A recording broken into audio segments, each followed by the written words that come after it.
annoncé, hein, nous avons dit l'année 2026 sera une année que nous allons sillonner les 26 provinces de la République, les villes, 145 territoires. Où en sommes-nous par rapport à ces projets de PDF 145 territoires? Mesdames et messieurs, bonsoir et bienvenue à ce numéro d'Écho des provinces qui va être consacré à la cité ya Idiofa. La cité ya Idiofa, ils a quand même naba Eli, oyo bazwa qui charge ya province, oyo balaka ki batuke, bako zonga, bako mona bango. Je suis à Idiofa, on est juste à la délégation du sénateur Papi Labila. Tozoya lelo kotala, fief nae électoral, vie ezalaka ndenge nini. Parce que beaucoup des autorités à Kinshasa, tout le monde a bango, bazo de kanamba cortège, mais fief nae électoral ezalaka ndenge nini. Est-ce que bandi makaye na fief électoral na yi? Est-ce que baka nini, ba problème nini alaka ki na campagne oyo a réalisé te tozan na problème ya ba eli mususu banda bakenda bazongaka ba fief na bango te. Tozan na Idiofa awa, mesdames et messieurs, nous allons intervenir la population, nous allons échanger visite nae o nakata Idiofa. Ezali visite prometteuse plutôt, ou bien ezali visite kaka ya roli kaka nde ba eli bali kaka po ba mona masse nae.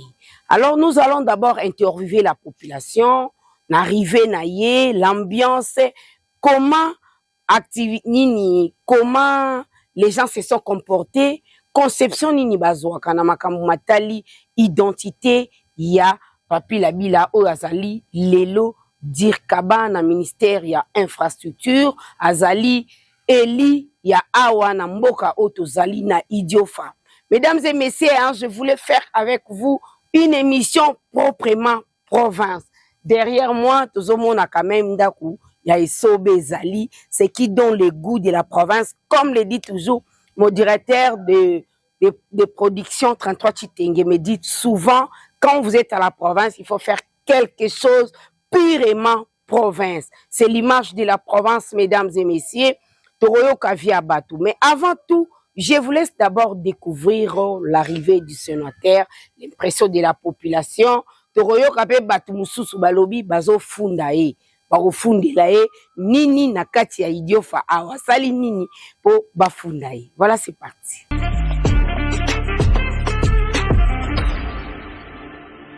Le samedi 1er août 2026, le territoire d'Idiofa a réservé un accueil chaleureux au directeur du cabinet au ministère des Infrastructures et Travaux Publics, Maître Papi Labila Kalim. Arrivé à la tête d'une forte délégation, il était notamment accompagné du sénateur Tony Labila Obial, élu de la province du Kwilu, des députés provinciaux ainsi que de plusieurs directeurs généraux des entreprises publiques et privées. Au cours de son intervention devant la population, plusieurs messages de reconnaissance ont été exprimés en faveur de Maître Papi Labila Kalim pour des actions qu'il mène en faveur du développement du Kwilu en général et particulièrement du territoire d'Idiofa. Surnommé Kakabo, le directeur du cabinet adjoint a attribué des réalisations enregistrées dans la province aux choix opérés par les électeurs lors du scrutin de 2023. Il a notamment cité la modernisation de la route Ngoudi-Idiofa,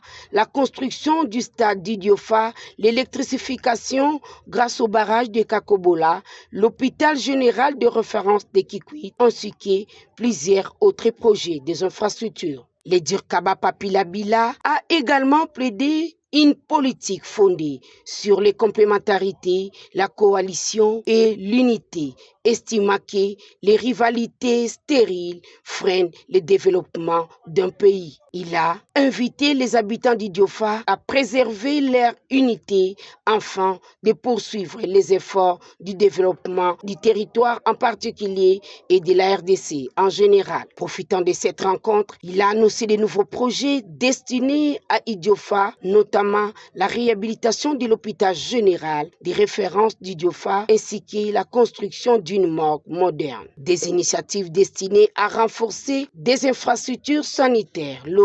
Sur le plan politique, Maître Papi Labila Kalim, DIRCAP aux infrastructures, a affirmé que les lois doivent refléter les aspirations profondes de la population. Selon lui, les priorités des habitants du Kwilu demeurent le développement, lesquels il exige une stabilité politique et un leadership capable de s'inscrire dans la durée, afin d'assurer la continuité des actions engagées. Dans cette perspective, il a estimé que le président de la République, Félix-Antoine Tshisekedi Tshilombo, incarne ce leadership et l'a présenté comme le meilleur choix pour poursuivre les projets de développement engagés au bénéfice de la province du Kwilu et de la République démocratique du Congo en général.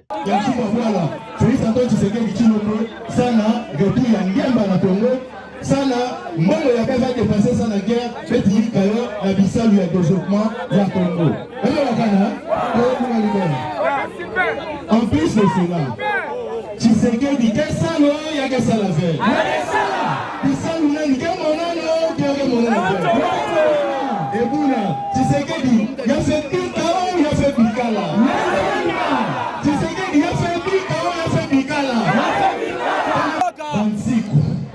Les lois sont l'expression juridique des aspirations des peuples à certains moments de leurs histoires. C'est-à-dire qui Bansikou, que nous sommes la population, la moment où c'est l'histoire na Congo. La moment où c'est l'histoire ya Congo, Bansikou, les lois sont allées dans le sens d'une forme de l'État et d'une forme de gouvernement où il y a beaucoup d'émiettements de pouvoir. Mais on a vu ces faiblesses, les retards dans le développement. Et aujourd'hui que la République s'est inscrite, vous voyez quoi là, mais Sony comme un processus de développement. La République s'est inscrite dans un processus irréversible de développement, si Félix-Antoine Tshisekedi Tshilombo. Baka ya baboua la mingi. Donc, il faut un pouvoir fort, avec un leadership éclairé. Yoina, Mugelo Malabenu. Boubouyaï, développement à Congo, Zina Nayo Félix Antoine. Zina Nayo Félix Antoine. Alors, c'est Félix ya. Donc, Pampangi, Betakou Sadia Kuvutuka Awa, ça n'a pour continuer la discussion, mais Betu Nyonso, Kipuka, Nanuma, Yapsuma Douala, ça n'a pour Tony ça, voilà la Betu. Alléluia. Alléluia.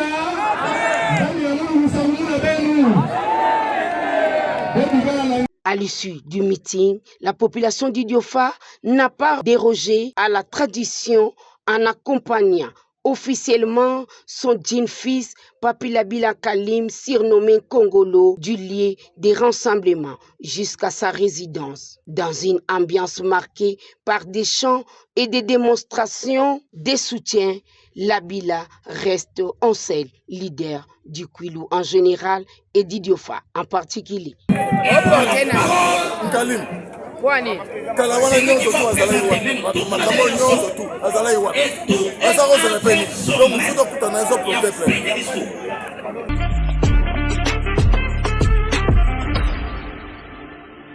Fidèles téléspectateurs, vous avez quand même suivi, vous avez vu, Moutounakata Idiofa à lobby azo kangisa Papilabila parce que azala kiwa pipo lelo Idiofa ezwa quand même moi espoir mokoboui et la délégation a été accompagnée avec le DG de Anadek Oyo Aza Awa pour promouvoir entrepreneurs. Il s'est dit, le sénateur s'est dit na kati ya province ya Kwilu. Na grand bandu en général, Kwilu en particulier, alingi alongola na mutu abatu, esprit ya kozwa matricule. Mutu nyonso aya na liste, bapesa e matricule. Comment faire? Il faut tourner mutu na e po batu ya Kwilu nyonso, en particulier grand bandu en général, bakoma na vision ya entreprendre. Il offre chamoko ouverte oeza en partenariat na ministère ya petite et moyenne entreprise oyo ezo kambama na ministre national azana vision ya kokoma na kati ya province na ye natal bana ba jeune bazala sous na calcul ya ozwa matricule te mais ba entreprendre avec des crédits qui vont promouvoir la jeunesse ba envier lisusu kokende na capitale te. Il se bat clairement pour arrêter l'exode rural. Mesdames et messieurs, je vous ramène sur le terrain. Nous allons échanger avec la population. Toyo Kapé Bango, il a promis, il a fait courant ezali, courant ango, disposition nango ezanini, parce que écho de province eza émission oyo et releva kaba défi na province pour mokonzi mboka amona. Comme tu es na délégation à sénateur, mokonzi mboka ayeba mamunini ezo salima na kati ya Idiofa o ezali cité moko o eza na kati ya province ya Kwilu. Je vous ramène sur le terrain et puis on revient après. C'est parti.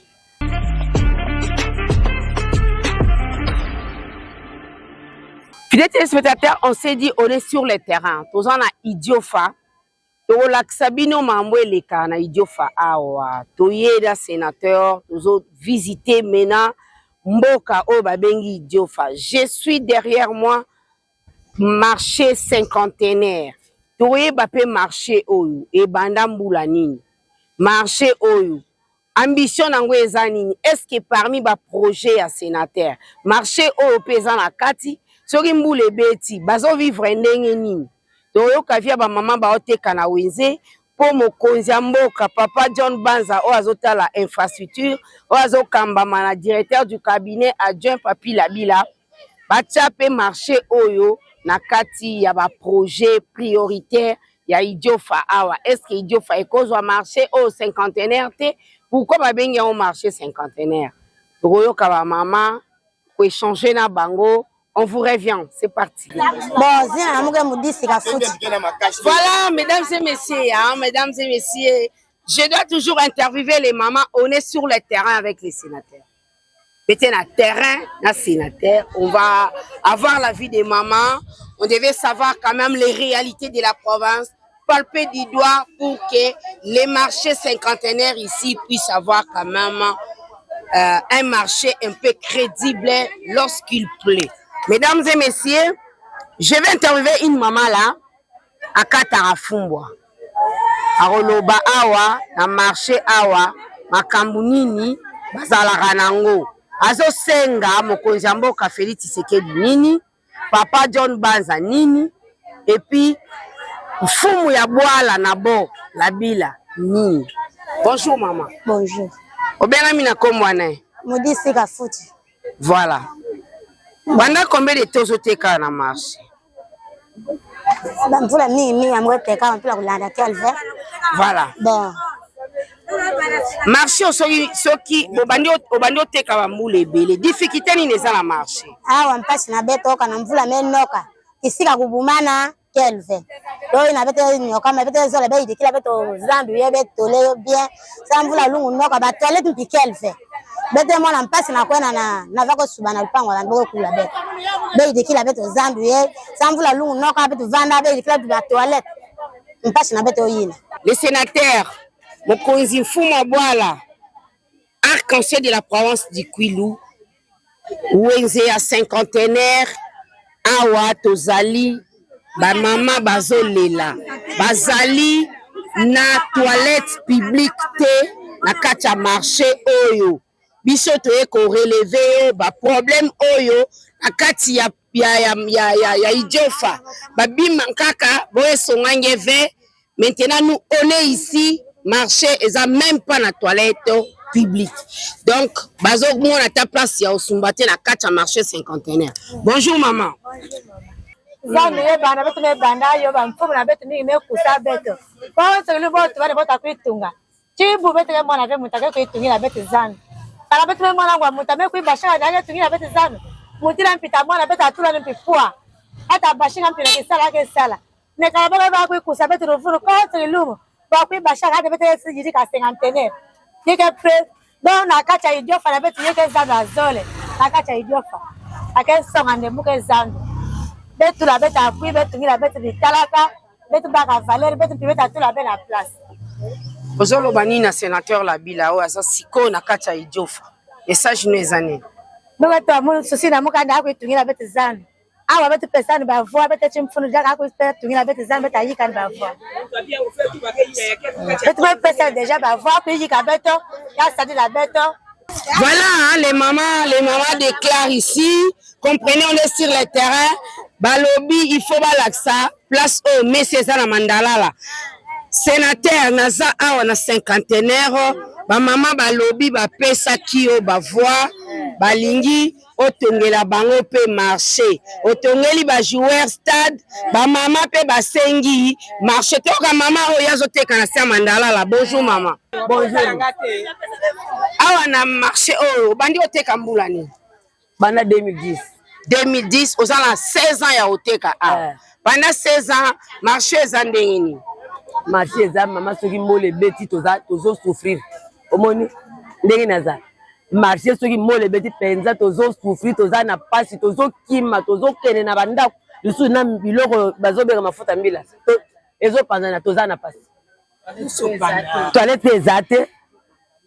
ezate batole ezate topesa kaka ba voix tolingi ye mais atongela biso nini wenze soki toza na wenze toza bien ya aza mwana mboka na biso sosa mboka na biso essentiel ke atongela biso nini wenze soki toza na wenze ya bien wana tokosepela mpona ye ba voix eza mpona ye zoyoka nzala moye te papa ndenge napesi yo voix na yo napesi yo voix na nga nayoka nzala moye te tosouffrir na kati ya cinquantenaire omoni ndele ndenge ezobetama tole eza te tomona mpasi na kati ya cinquantenaire lokola osalisi bana bamibali biso mpe bamama salisa biso. Un seul message est lancé ici, mfumu abwala arc-en-ciel oyo babengi ntina gishika na yo, c'est ce que on a écrit là-bas en quittant balobi ba maman okanisi ba joueur ba maman pe kanisa bango toza na marché cinquantenaire biso te ko relever ba place oyo eza na sima otiango na programme te ba joueur ba kanisi bango bongo ba mama o ba pesa ki o ba voix na bana na bango balobi pe kanisa bango na marché oyo nani azala liloba koloba on est en train de se promener dans ce marché ici awa toza na kati ya Idiofa tozo se promener ba mama o nyonso baza awa ba pesa sénateur ba voix na bango mais bazo teka na se ya mandalala ba joueur bazui stade bongo ba mama spectateurs comprenez comprenez, on est sur le terrain, on doit relever les défis pour que le chef de l'État passe à d'autres histoires. La lobby, Nzela, bapesi na Idiofa, bapesi stade ya Lix, awa bazo senga, bapesa bango wenze. Tozora ba maman wenze, elle est en train de vendre, je suis sur le marché. Bonjour maman. Bonjour, je suis ailleurs. Tout l'angi a tapé na nit. Bon, voilà. Sénateur la bila bopesa ki ba voix, lelo toye to moni bino bozo teka na se ya mandalala. Ilo bano ekosala nini? beti mfuna salila beti mpi atunge beti mpi bazandu tabete teka la mpasi kala mvula ye noka bete souffrir biyo nyonso ke pola bete bénéficier vele bete mfuna idike beti mtoto banzona ba zandu beti mfuna idike ki zandu vraiment merci bete teka na zandu bete donc en place qui est vers le terrain on va terre en pâche il fallait voir ça donc on ça donc on va tourner mettre ça dans manzanda ça vit pas bien vous la gagne on va te faire en pâche bete kuka bete ni on kama on mingi bete kuka bete vous la maintenant bien tout est pour la bete kuka il faut ça dans bien ça vit pas bien muke mama lina kintolo mwana cinquantenaire na cinquantenaire mpila betkela wana zambu betke nyo kama mingi place ya kuteka yoke ngwana condition mosi yambi kana mvula menoka betkeke sosa ba place ya kukota babima yonso kupola beteti mfunu nde nge yidikila beto zambu nani nge yidikila ben bila kuyidikila beto zambu atumila beto zambu na mpila kende pour kuteka mpi mwa bien sabwala na beto mpi kutoma sa cinquantenaire mpi keka mwana zandu ya kitoko mutu yonso ka wakiese na yo mekwa kuna ba condition yo repesa mpasi. Voilà, les conditions sont très mauvaises. les mamans réclament, ils ont donné quand même le voix au sénateur et puis bazo senga akipe bango asalela bango pe wenzi. Nous allons sillonner tous les marchés tokomona tokotala tokoyeba makamunini elekaka na marché oyo tokopusana. Voilà toza awa tozwa pe papa pe azali parmi bato batekaka na wenze tozozwa ye. Bonjour papa. Bonjour maman nanga. Voilà, obengami na kombo nani? Na bengami na kombo ya Ditruku, comédie Ditruku, aliment de base internationale. Voilà. Pendant combien de temps vous êtes na kacha wenze? Alors ça fait plus ou moins 5 ans. OK. Difficulté ni ça. Merci maman, toi la difficulté makasi. Après so tali pe emplacement wenzango, nous avons un problème très sérieux. Mbula soye konoka lokola mbula idiofa, mu pepe zala ebele. Okomona ba mama bazokima bazokende kobata ma soit place musu ba bengani bango. Donc wenzeza malamu te. Même place ba te katala ba banzine to bakocha biloko ondene mona pe na isingoke eza marché. Alors yango to le sengi pa na yo mama à travers yo na honorable ako ko salisa biso na wenze po atongela biso wenze. Merci. Honorable atongeli ba joueur stade bongisi banzela etikali wenze. Wenze musu pe ezali ya ko moni pe so tali to na mai pe na kati ya wenza ngote. Mai ba koma ko sombo sombi ya moi 100 francs au meli. Mais normalement surtout na tu as mai pe soit forande ya salela ba to soupe biso ça va pe au salama bien. O yi azaka donc ntoluzimu. Donc pas na yende moni ke nyoso to kozo. Mais sans y ezana musuti ya ko sala ndingi ya zo sala pour la population. Vraiment to c'est permis. Atindele mbote ya mingi lukumu pe donc nzambe abatela ye. Kwa kubisa misala yesu. Mama Mbote na beto beme kwisa antuka kukwisa ya Mbote muke bingama na jina mama Isabel Nganga muntu penda ya kutimuna di kaka ya awa beke monande mamba na mwene tela ke munu ya bedne vanda ntangu yanda banda le 4 ya 10 mois na 2010 ya betu timuna di kaka ya awa bantu mefulukawa bete mona kaka ba député ke kwisa o muke tungira bezandu betu baka ba fo betu yina betina ndi ya kwenda tiba voina ya bi kukosa bet na polo awa bedne kanguka bete sosa nde iladi ilase bete sosa dia ave muntu ya kwisa tiba nungu ya kwisa ke pesa ben pana masuba mpime nyokola mutala mwe kwenda tikuna na quartier boke bula ba mama trakaserika sambete ko subana nzwa bantu ni toilette ni ka place mo chipirina bolu musala nde yo permis abeno yo kelpe mais bete sumba ba taxi ya ke yo ke kota na compte ya leta toilette kelpe tala bisasa ba mama kitoko ba santé ya bien menanche ya bisasa kana mfula menoka ngeta mona dega ya ke salama banti yeo me kota deja nkento wana disu meto buka me kuma inap likolo ya zandu yai ya bete tamona ncha makaka bete tiba ntima na beto ya kukanguka neti mumwe vana voix autoritaire kutuba na ntola ba mama mutasonga bonyoso be mona mpiba voix bo pesa be ba voix mpi na désordre yo lutila beno bete bika ndinga nange kwenda na senateur nge songandi yo sukila benti veka na bisasa menjila tala bantu mingi awa memo na vya ataki kwita mpamba ye njila kubonga bete kwenda kikwit aller comme retour na journée kina temo solula kwa aller comme retour na journée betu kuma betu pesa andi ba voix oyi na beke mona na kese nyonso beta yimbila ndi tikese senateur ka kezola nyekese beta nyikishila ndi ya kuwa Mbote ve bete zola kwa betu mona yona meso na beto bete ima ya kuwa Mbote ve kwisa tale ba mama la bila me dominer TikTok bete yimba jakande tata la bila yeba wana mokilie linga kotonga oya yebi mosala oya yebi mosala tena ni kotonga ye la bila avance la bila oye kwenda ntwala betu sala bisasa yai kana ngeme sadira beto nyekese tanikana do beta nikisila nge nyekese na nyekese ngeme mona ve makinu papa beta kinina ngeme makinu beta pesa nge lukumu chiba mvula na mvula kana benefwa ngempi bavwa kuzasuka nge kwenda ntwala nge sala bete tu bande iladi ilafe iladi il n'a pas fait bete sala qui fait bete zola yo fait bete zola Ok, ba jouer à mes c'est-à-dire bon stade. Stade na kena manding beto bete ba jouer ya mitala kan. Ngemo na neti yake biro na mo.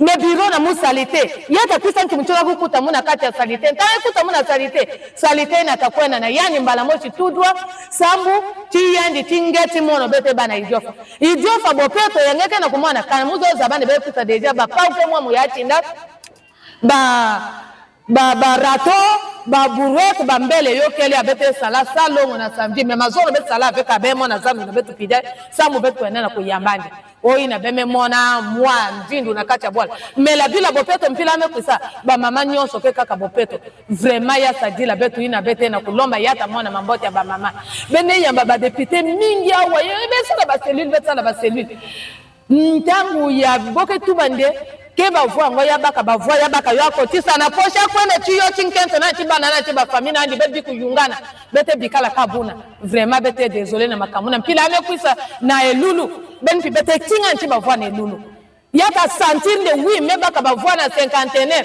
yakuma na kutala 59 ya itina nde bantu ye ba voix ye botabula muyo na nima ntu muko fuati ba voix ntomwa ba voix ya tawa yo kaka wa kuidikila bete na kukinga andi kutuba mingi ke ku villa di kula dance Bete Kinga, il a dit, il a fait. Merci beaucoup.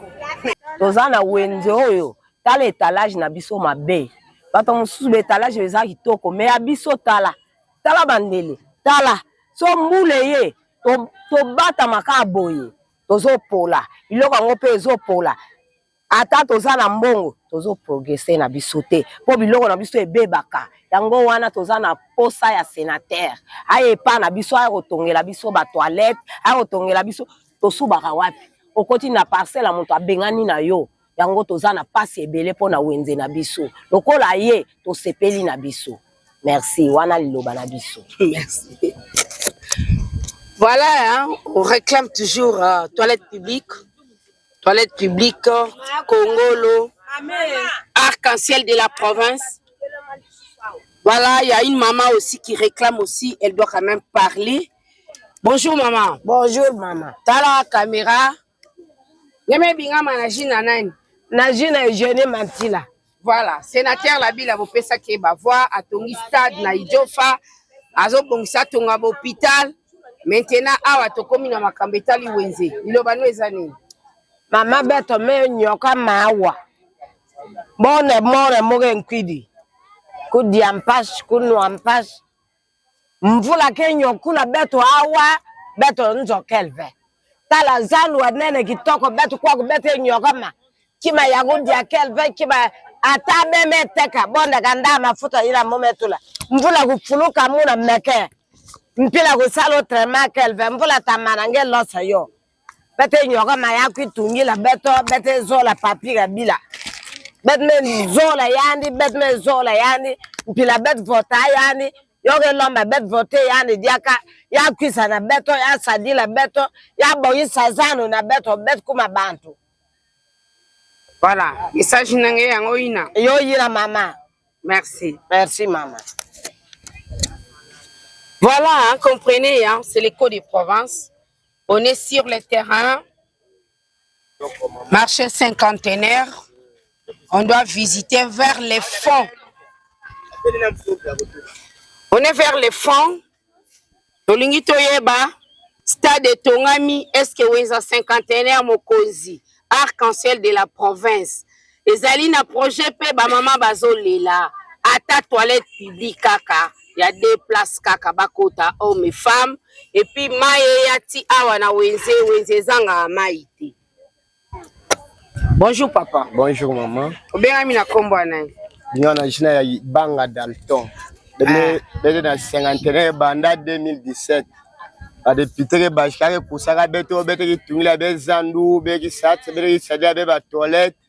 Na bene kingande na sénateur la bila kana mpila ka Monica. Ya kusa tungila bezandu sazandu kia mandala ba toilette kelve masa kelve qui veut mais bete na kingande position na ndi bene loma yani kana mpila kele asata beta tungila bezandu stade ame tunga njila ame idika kana position kele tungila bende zandu 51 lukumu gava sana ça va député mingi bene vota bo metina ata stade bo me salave ata prince bome tula fe me na kima ben sala ben tete bete loma ni merci ya mingi me fatia kutuba ndeke yina bete pia ni merci ya mingi la stade me salila bet na prince atungi la bet des ans ya 51 ozana isengwe bele ozamu kuni na biso munene ngai naza élève policier na 51 na kombo ya Wilo azo pesa ro merci papa bino to sepeli bongo po mboko na biso e bongo eke liboso ezonga simate parce que to boye o pesa bino ba voix population eza tina pona biso bino po bozana tina pona biso po bolela liboso boke liboso po mboke bongo so bongite biso to zaka na chinyate pe to zo bunda pe makawuna 51 oyo eke liboso lokumo ekende na bino bakoni na biso bakamba biso eza bino so bino te pe bino bozate biso zo kama te nani akosimba biso nde yango wana naza eloba ebele te akoloba ebele na bino mais na pesi yo merci parce que ntango oya okosepela mpe ke idio fango bana idio fango baza mpona ngai pulusu ayaka awa topese bavoi ndenge moko libon aza ndeko na biso aza ndeko na biso aza collègue na biso aza yaya na biso aza yaya na biso mokami na biso mpe ya kokanga mboka oyo mais eza bino kaka kuna biso toboya motu te toza posa na bino so boyebo evolue mboka na biso ebonga prince ezala nzela ezala makambo nyonso misala toza na misala te so tozali misala tokotangisa bana ndenge nini bino ndenge boza wana boza na bana botangisi bango baza na mapoto baza na wapi bakenge wapi biso bana totia bana bakoma ndumba bakoma evolue nani akosepela bana nde yango nazali koloba mpona bino nde yango wana merci papa dina na munu te papa Mandela Mbalanda Mandela muke vana wana 50aire betke teka bambanzi awa tibanti betke vana kawa bete bandu pike na supporter honorable la bilaina bete bana ni wana mais souci na beto kenki ya bonsi le bet 50aire parce que place bet kel bete na kuteka na mpasi place ko vanda kelve madidi kelve mpile ko lo mama sa ko no kelve bal toilette kelve na zando bet kele ayi dikile bet mpi place à 50aire pour vite bet lu vanda bien bet mon mpile no mama na 50aire bet lu mon mpile mpi masubotate ko na toilette na bet za ndeke na sa beto ki honorable mais sa beto suwe na beto bet lu dila sana yandi yoyina touti na bata banzete tokomi na bata abattoir place bateka nyama baboma na kati ya wenza 50aire tolingi mpe tolakisa stade basaleli bajoueur bongo bamama wenze oyo mpe bapesaki bavoi mpona sénateur labila oyo azali arc-en-ciel de la province mama ebwa ben bete bien bete na kuluta sana kulu solula na benu makambo metala arrivé à sénateur na Idiofa betme ku visiter marché 50aire ba joueur me barampi marché me barampi par nabo benu bantazandu bele vana kinandinga otu voilà zandu betu dina betu zandu na betu kitoko vebe yidika place na betu betu bonga bon son pila bazandu ya nkakele susi na betu yo yina betu tikima otu ba mingi Mana combien de temps il était capable? 50aire pana bete na kweba bo mono para mwelu sa 7 ans. Na isalo ya bete na usala ya. Ngolo bizakela. Bo difficulté ngolo reka mpila bete kele. Ba place oteka mpula kanome kwisa. Mvula ulu kwisa yo kula beto bete kukabe na oteka mitala ke bwa. Ntautungila bete okele. Kilo nkombo awa ke ko. Kilo nkombo ke bete teka kilo ya ngombe bete teka 20000. Comme peut-être à partir 5000 il y a 10 000 qu'elle est qui peut-être tout le kilo peut-être pendant 1000 francs bon on bonjour maman obenga na kombo nani na benga mina kombo maman Ntasi Kitambala lobi omoni biso lobi mama merci na bino nan ngambala liboso lobi ta na mona ki bino na sécurité wana na zalaki na esengo makasi moya ko pumbwa kuna na ko kwea ikolo na bino bo pesi biso elenge makasi banda na botami tala makwanza na maboko baseo to sala kaboy papa la bilaye amemini biso ba brouette ba machette mbala na ngali boso mama na pesi mama na zo sepela makasi esengo makasi na papa la bila na bino contest na bino wana yonso yakaki bo umela mama mbala na ngali boso na mona nanu te nazo sepela nazane esengwa makasi apesi biso bilamba apesi biso valet, apesi biso ba brouette, ba nini, ba pau, ba mbeli papa na sepeli. O mbala na nga liboso papa. Tala musala nazo lambe pa moto. Fait de moi apesi nga 20 000. Pardon bozanga na kende ta kichaka na bano komola ndako na fait de moi opesi nga ata 25 000. Tala makolo. Tala bibata. Soki oteki sasaka te moye ezate. Tala ndenge tozo sala. Tala la bila comme si biso ngenge. Mama tala wenze. Ba brouette, ba pau, bilamba. Est-ce que bossa na la bila? Tala. Mama tala. Tu voulais mon glacer. Tala musala. Tozo tangisa bana, ozwi Thompson, oke na ngunda, oke teka, ozwi kamwa mbongo. Ndako na bandaki kolambela par mois, bazo pesa nga 20 000. Mama pardon ba nga ata 5 000. Ba boy tala musala tozo sala. Tozo vivre ka boy. Tozo mbongo moto te, kaka fona yo, oche na maboko. Tala musala nazo sala. Na pesi bino merci, boyambi biso kitoko. Biso peto ya mibino kitoko na sepeli. Mama susi na betu papa meta wakia simple nga kwa na bwana betu susi na betu kala tungwe betu zandu ya kutoma kwa na ntwala. Ba projet na tila betu ya mingi betu mama pesa betu mbongo betu fana ba projet set sala gisalu betu kwa na ntwala. Lujunga banduka projet. Betu chimfunu nani ya mingi tungwe betu zandu betu na kunokila mvula betu na ntangu betu na umona mpasi. Papa ukota projet mingi na kacha zandu mpia mekota banduka na kusala gisalu kana komula zandu mekuma so zandu ya kuvaa mvindu mwayeka vya bara mekota changement ya mekota wale mwana kusembera mingi mwa pesa ni bonjour ya mingi papa utungira betu zandu kuvaa bien bila za mwana mjamela senateur aena DG oyo akobanda opesa bato baoteka crédit po bakanisa solution bilo bezali tutakosa bamama po bato bazotya liboso bazozwa mbongo bazosala nini bazolia biso toza na posa na ye asalisa biso toza babola ebele na kati ya idiofa asalisa biso po lidiofa ekende liboso susi na biso eza bongo. Voilà, mesdames et messieurs, hein, on est sur le terrain, vous avez vu, vous avez entendu les réactions de la population azole, la cri d'alarme. Vous avez derrière nga wenze ndenge zaleli. Wenze eza ata na place oyo mutako bata mambula te.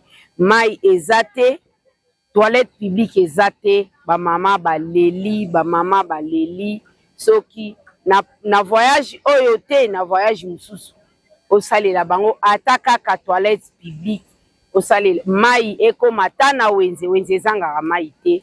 Lulila ya ba mama balobi soki osaleli bango wenze oyo ata kaka ya batol nanu soki mbula ezobeta bavanda. En tout cas, barobosa na ote. Je vous laisse découvrir un autre numéro la semaine prochaine, toujours à Idiofa.